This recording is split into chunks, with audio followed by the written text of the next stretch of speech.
Hello and welcome to Gardening with Ben, your go-to podcast for all things green and growing. I'm Ben, your allotment guide, and here to help you cultivate your garden and your passion for plants. Whether you're a seasoned gardener or just starting out, this podcast is for you. Each episode will dig into tips, tricks and techniques to make your garden and allotment thrive. From planting, sowing and growing, we will share all the tips and advice. We will also have regular episodes talking about what we have been up to on the allotment. So sit back, grab a brew and enjoy today's episode. Hey everyone and welcome back to Gardening with Ben. When is the summer coming? Will somebody please tell me?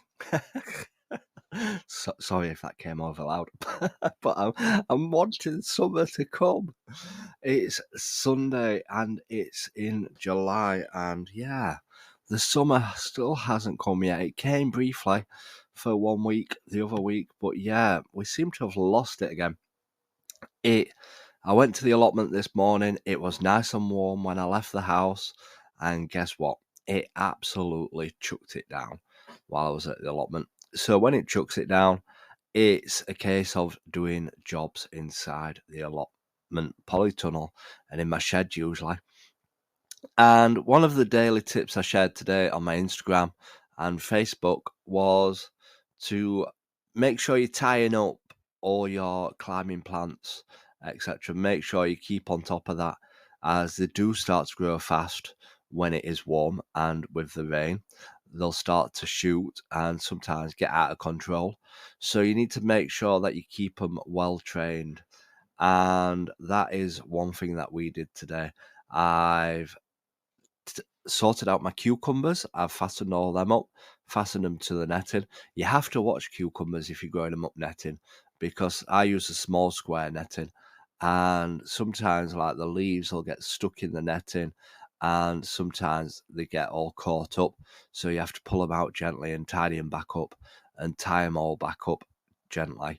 But make sure when you're tying your cucumbers up, don't pull the wires too tight, because just in case the stems get a bit fatter or stuff like that, you can actually damage them. So just fasten them loosely around the plant as you fasten them onto the netting. So we've tidied all them up, and I've even posted a photo on Instagram today of my cucumbers growing, and yeah, I've got a decent sized one growing, and I did notice quite a lot growing on the plants. Now I'm only growing, I think, 4 or 5 plants in my polytunnel. A lot didn't grow very well, so we started some more off and we planted all them ones outdoors. So obviously they're running a bit slower than the ones in the polytunnel, and the reason why I planted them outdoors is because I'd got an old border what I'd filled with compost to fill it back up, and I thought, why go out and buy loads of compost to fill my buckets up when I can just plant them outside? So this is the first time that I'm growing my cucumbers outside. I don't know how well they'll get on, whether we'll get any cucumbers on them. They're growing very slowly at the moment. The slugs haven't eaten them yet, so that's one main thing sorted. But yeah, we're growing them outside. I keep feeding them with some chicken pellets every week and throwing some blood and fish oil, bone meal down. And yeah, they are growing a bit.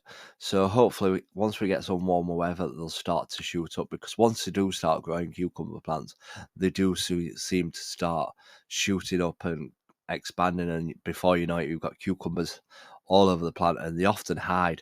To say how big cucumbers are, they often hide, and you'll find one that's been growing massive, and you'll suddenly realize you've got a huge cucumber that needs eating. So we've been tying all them up and sorting all them out, and we've also been sorting out my climbing rose, as I've got a climbing rose in my entrance to my plot. It's been in a few years now. It's getting taller, and I've got an archway over the entrance of my plot. It's not very sturdy, to be honest with you. I would prefer a nice wooden one or something like that. It may be on my to-do list to get a nice wooden archway on my entrance to my plot, but it's a metal one for the time being, and they are quite flimsy. I don't know if anybody else has had one, but I find them quite flimsy. So we've been fastening it all up to the archway and sorting all that out, tidying it up. And yeah, as I've been tidying it up, I've been deheading it all, as that's one thing that you've got to make sure you do with roses. Make sure you keep deheading them, so then they'll keep flowering, because if you don't dehead them, they'll think that they're going to seed and they'll stop flowering. So you need to make sure you keep deheading your roses, even if it's just going around once a day, round your allotment or round your garden, just snipping off the deadheads, and yeah, it'll encourage more growth on the roses. So we've tidied them all up and they look a lot better now. And obviously I got spiked to death while I was doing it, as I didn't wear gloves. I never usually do. And we've also took some cuttings from it, because there was some scraggly bits what weren't growing in the right places and stuff like that. So I trimmed them off and I've potted them up. I'm no good at honestly taking cuttings. I learn by my mistakes and stuff like that, same with anyone. Now, often people would obviously put them in a jar for them to root, but I thought I'll just plant them straight into the soil, in some compost in my polytunnel, and yeah, water them in. Have potted up about 20 cuttings, so we'll see if they come. Even if we just get 3 or 4, I'll be happy with it. It's trial by error, and obviously I can take loads more cuttings if I want to. So fingers crossed, if they all take, then my allotment will be a mass of red roses all over the place. But we'll see how we get on. Hopefully we'll get some nice roses growing. But it's nothing to lose. And now is the time to be taking cuttings and stuff like that. So if you've got a favourite plant or a favourite flower, go around taking some cuttings off them, because you're not wasting any money whatsoever. And I'm tempted to go and get some cuttings off my lavender plant, as I do want more lavender bushes on my allotment. I'm sorted with all my fuchsias. I could take loads of cuttings off my fuchsias, but I've got loads of fuchsia plants in, and I'm really happy with how they've all come on. So eventually we might get some more fuchsias growing, but they're still quite small plants, so I don't want to disturb them and take any cuttings off my fuchsias at the moment. And yeah, I want to get some lavender plants growing, so I'm going to try and take some cuttings of some lavender this week. Hopefully get some flowering and get them started, ready for planting out next year on my allotment. So you'll have to stay tuned for that. But I'll keep you all updated on how well the rose cuttings are doing. Like I always say, I'm an honest gardener. I tell you how it is, if it's worked, if it's failed, if I'm rubbish at it. It's better to be honest with people. Like, one year you can do absolutely brilliant and have fantastic crops and stuff like that. And then the next year you could have a total failure. And you're not wanting to hide stuff from people. You want to be honest with people. I don't know everything. I've always said that. I'm always learning. I've been on my allotment now for 20 years, and every day I'm learning new things. And I see tips online and stuff. A lot of times you don't know if it's real or if it's fake, just to get clickbait. But like, I've seen like people start roses off in potatoes as well, just shoving them in potatoes because it's meant to feed them and help make them root. But I don't know how true that is, whether it's true or not. Let me know if you've tried it. I always like to hear back from people listening to the podcast. And I also want to give a shout out to one of my listeners that they've recently found my podcasts, and this put a nice comment on my Instagram saying like how they're enjoying it and how many tips they've learned from the podcast. And a lot of the time I'm just waffling on. I don't have a set podcast recording. I don't type it all up beforehand. I just like to talk about a little topic, maybe what I've been up to on the allotment or what you need to do here and there and at this time of year. So I do just love to chat about what I've been up to. And I think a lot of people seem to enjoy that. Like, obviously I could spend hours writing a podcast episode, also getting people on to do a podcast with, which is time and effort, and then editing it all and sorting it all out. But this is just a raw podcast. I don't do no editing. It's straight from it. I don't cut out all the ears from my podcast. I just like to talk and get it out there for you to listen to. And I think a lot of people enjoy that, how it's just straight to the point and from the heart. And whether I do things right, whether I do things wrong, it's just good fun. And that's what I enjoy in the gardening world, is if it fails, I don't give a monkeys. I'm just happy that I've been out in my garden, that I've been enjoying it, and that it's good for the mental health.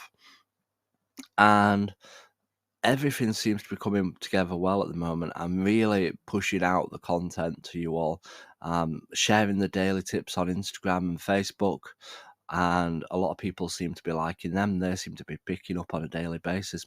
More and more people are seeing them and liking them. If you ever do see a post of mine on Instagram, please just give it a like and feel free to leave a comment, as I do love to see how people react to my posts. And obviously, the more people that like it, the more they get pushed out as well. The same goes for this podcast. Feel free to just leave a comment if you can, and give it a like wherever you see any of my content, as it really does help me, and it doesn't cost you anything, and that can push it out to thousands of people just giving it a like and a comment. And yeah, I don't always reply to them, which I should do, but if I replied to everybody's comment, it'd probably take me all day. But yeah, and hopefully I'm going to be back down at the allotment tomorrow. Hopefully it doesn't rain tomorrow, because I want to spend some time outside. I might even get them lavender cuttings tomorrow, so we'll have to stay tuned for that and see how well we get on. And what else are we planning to do tomorrow? I might go out and get some more seeds and start some seeds off for July. So make sure you stay tuned for that. If you've not listened to my podcast talking about what to plant in July, go back and have a look and listen to that episode. You can still plant plenty of stuff at this time of year. You can plant your spring onions, you can plant autumn carrots, you can plant beetroot, you can plant some peas, you can even plant runner beans. There's still plenty of stuff out there that you can plant at this time of year. So make sure you go and listen to that and let me know what everybody's planting. I do love to hear back from everybody that's listening. So if you have enjoyed this podcast, please do give it a like. Feel free to share it onto your Instagram stories if you've got Instagram. And the more people that do listen to it, the more people it'll get pushed out to. So thanks for listening. As always, remember, keep smiling, keep shining, and keep gardening with Ben, everyone. Thank you for joining me on this episode of Gardening with Ben. I hope you have found some useful tips and inspiration for your own gardening and allotment journey. If you have enjoyed today's episode, please make sure to follow and subscribe to the podcast so you never miss a new episode. And if you have a moment, I'd love for you to leave a review and share the podcast with fellow gardening enthusiasts. Your support helps us grow this community and continue bringing you great content. You can also follow us on social media on every platform called Gardening with Ben for daily gardening tips and updates. Happy gardening, and until next time, remember, keep smiling, keep shining, and keep gardening with Ben.